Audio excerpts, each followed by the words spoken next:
암 이런 책은 뭐 엄청 많습니다. 서점에 가보면 암 뭐 극복할 수 있다, 암은 뭐 거짓이다, 뭐 이런 책도 있고, 뭐 의사 믿지 마라, 뭐 이런 책도 있고, 책에 있는 내용만 충실히 따르면 암도 다 정복할 수 있을 것처럼 이야기 있는 책부터 말기암이나 호스피스에 관한 책도 엄청 많이 있습니다. 나름의 도서가 가치가 있겠지만 괜찮다고 이제 제 판단으로 한 책이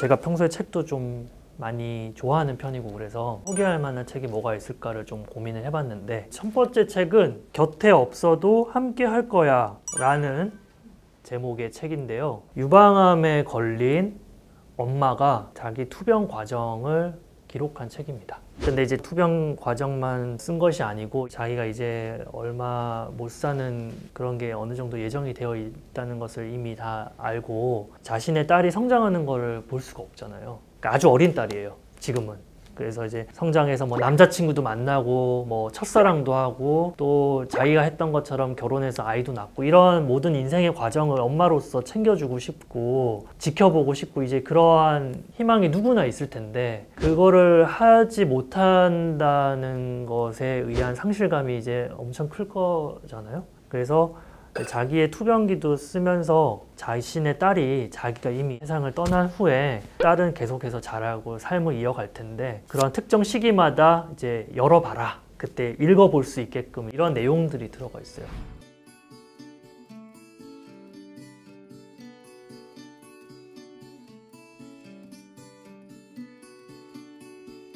이제 약간 이제 눈물 흘리게 하는 그런 내용의 책인데, 책을 이제 갖고 온 거는 환자분의 입장에서 어떠한 느낌을 받을 수 있는지를 좀 잘 알 수 있게 해준 그런 책인 것 같아서 이걸 보고 저도 이제 많이 깨우친 게 있어요. 그러니까 예를 들면 이런 구절이 있어요. 의사가 항상 뭐 맞는 말 하는구나, 의학적인 말이니까 맞겠지, 하지만 나는 내 남은 인생에 가끔은 이제 의사가 하지 말라는 짓이지만 하고 싶은 게 있다. 그런 걸 보면서 아, 환자 입장에서 이렇게 생각할 수가 있구나.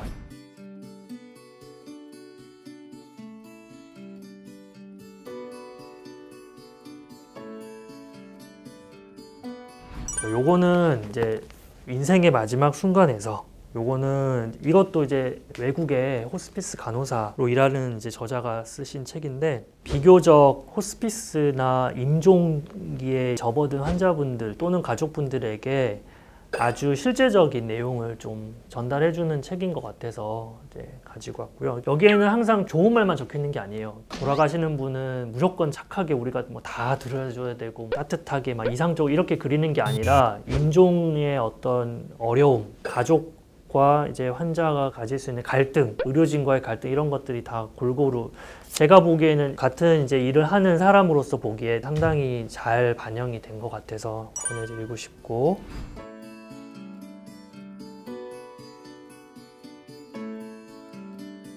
그리고 요거는 이제 시몬 드 보바르라고 하는 되게 유명한 철학자가 쓴 자전적인 글인데요. 이제 아주 편안한 죽음이라는 책입니다. 사실 분류는 소설로 되어 있는데 내용을 읽어보시면 아시겠지만 거의 소설 같지가 않고 그냥 수필 같은 책이에요. 너무 극사실주의적으로 되어 있어서 막 장폴 사르트르하고 연애하고 뭐 이런 걸로 되게 유명한 건데 그런 얘기도 나오고, 여기 이 사진도 여기 앞에 설명을 보니까 이 시몬 드 보바르 사진이더라고요. 이 작가의 어머니가 암에 걸려서 돌아가시는 과정을 지켜본 글이에요. 여기가 자기 어머니라고 돼 있더라고요. 여기 책 앞날개 표지 설명을 보니까. 그래서 이 책은 환자의 가장 밀접한 주 보호자이자 딸, 자녀가, 가족이 보는 관점에서 쓰여진 책입니다. 갈등 상황에 놓일 수 있고 여러 가지 양가 감정에도 놓일 수 있고 고생을 많이 하는 역할이구나, 자기가 원하진 않았지만 그런 역할에 빠져들 수밖에 없는 보호자분의 심리나 에피소드들이 이제 있어서 잘 읽었던 책인 것 같습니다. 이 책에 보면요, 이런 게 있어요. 자기 환자인 엄마가 되게 위급한 상황이었나 봐요.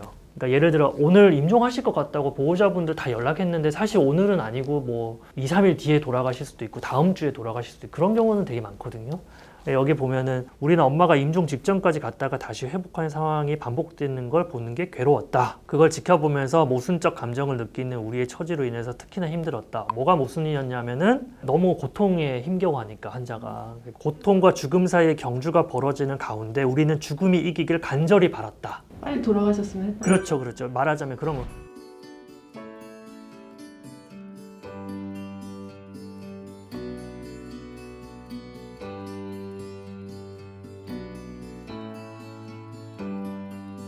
이게 뭐냐면 이제 숨 쉬는지를 보는 거예요. 너무 힘드니까 차라리 이거를 빨리 끝내는 것이 엄마를 위하는 길이라고 생각하면서도 또 한편으로는 정말 돌아가시면은 어떡하나 하면서 이제 숨은 제대로 쉬고 있나 이렇게 보는 그런 게 묘사가 된 건데, 이제 돌아가시기를 바라는 거를 함부로 표출하기가 어렵잖아요. 죄의식도 있고. 사실 제 생각에는 그런 되게 보편적인 감정이었을 수도 있는데, 일선 진료 현장에서는 가족들이 그런 말을 차마 못하지만 사실은 이런 게 되게 공감 가는 내용일 수 있겠다.